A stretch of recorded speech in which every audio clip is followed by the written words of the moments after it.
Meu povo, como é que vocês estão? Eu sou o Neguinho Sacana e hoje eu vou falar sobre um assunto um pouco polêmico, mas que também vocês já estão careca de saber, né?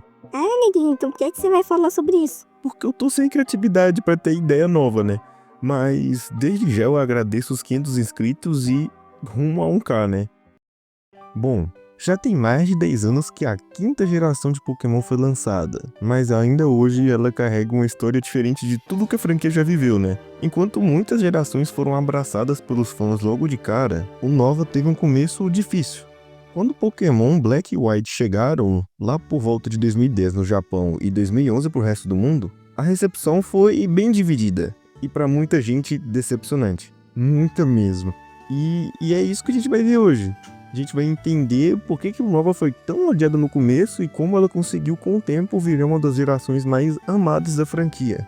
Logo de cara, a decisão mais ousada de Black and White causou um choque enorme. Pela primeira vez na franquia, os jogos decidiram usar somente Pokémons novos, até o fim da campanha principal. Isso mesmo, nenhum Pikachu, que é bem famosinho, nenhum Zubat que se encontra toda a caverna, ou então um Magikarp na água, nada, mano. Só monstros da quinta geração.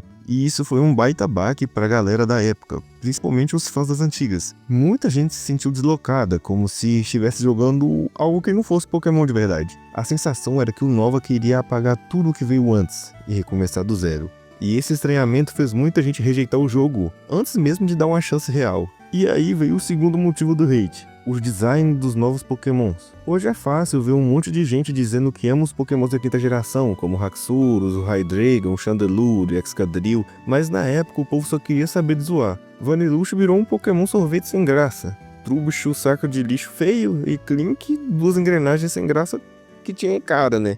Bom, a galera caiu matando, dizendo que os criadores tinham perdido a criatividade, que estavam desenhando qualquer coisa e chamando de Pokémon. Mas o que é mais engraçado é que muita gente que reclamava disso esquecia que nas gerações mais antigas tinham Pokémons baseados em ovos, bolas, lodo, ímãs.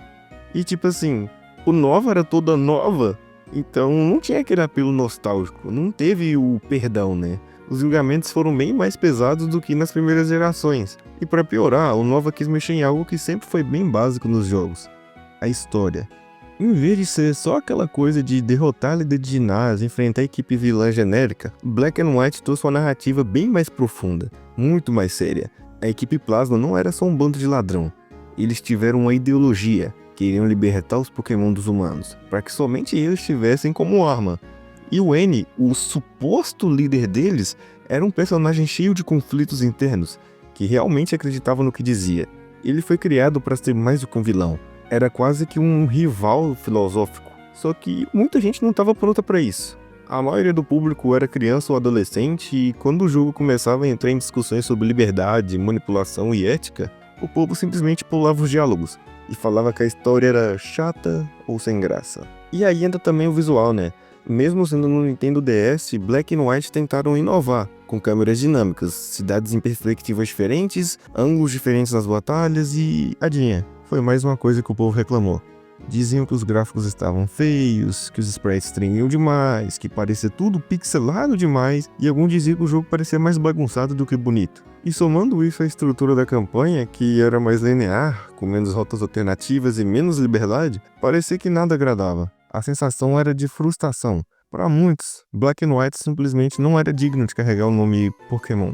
Com tudo isso, muita gente pulou essa geração, parou de jogar, foi esperar a próxima ou até voltou nos jogos antigos. Mas aí, o tempo passou, né? A galera que cresceu jogando Nova começou a realmente falar e começou a defender de verdade. O discurso mudou e aos poucos a comunidade começou a olhar para trás e perceber que tinha sido bem injusta e que talvez o Nova não fosse tão ruim assim. Na real, talvez ela fosse até muito à frente de seu tempo. A história que anos era ignorada hoje é vista como uma das melhores da franquia. N virou um personagem profundo, Ghetts passou a ser respeitado como vilão, e que batalha chata que é enfrentar ele e o N, hein? E o roteiro dos jogos começou a ser analisado com mais carinho. As ideias por trás da equipe Plasma eram muito mais complexas do que qualquer time vilão que veio antes, e Black and White 2 foram a cereja do bolo.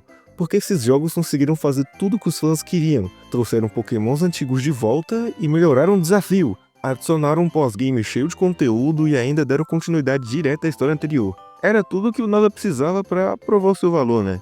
E aí veio a grande virada. Pokémon que antes era alvo de piada passaram a ser mais respeitados. Muita gente começou a perceber que o design de Unova fazia sentido dentro do contexto da região. Eles continuaram sendo feios, mas pelo menos tem um contexto, né?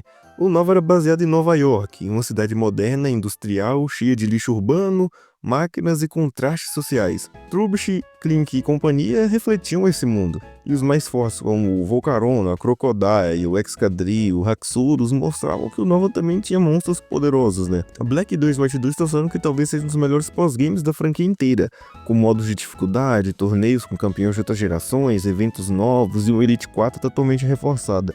A região foi expandida, novos líderes apareceram e o jogo conseguiu agradar tanto os que buscavam um desafio quanto os que queriam explorar. E hoje, é até engraçado pensar como tudo mudou, né?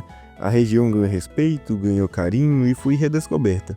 A trilha sonora é lembrada como uma das mais marcantes da franquia. Inclusive é a que eu tô usando nesse vídeo. Personagens como Annie, Iris e até Bianca são bem lembrados. Bom, talvez a Bianca nem tanto, né? A comunidade entendeu que o Nova não tentou copiar as outras gerações, ela tentou fazer algo diferente. E por isso mesmo foi odiada, mas justamente isso que com o tempo fez ela se destacar. O Nova foi mal compreendida, foi julgada antes da hora, porém sobreviveu. E mais do que isso, conquistou um espaço único na história de Pokémon. E no fim das contas, ela não foi feita para agradar todo mundo logo de cara. Ela foi feita para deixar sua marca e marcou. É isso, fique com Deus e até a próxima.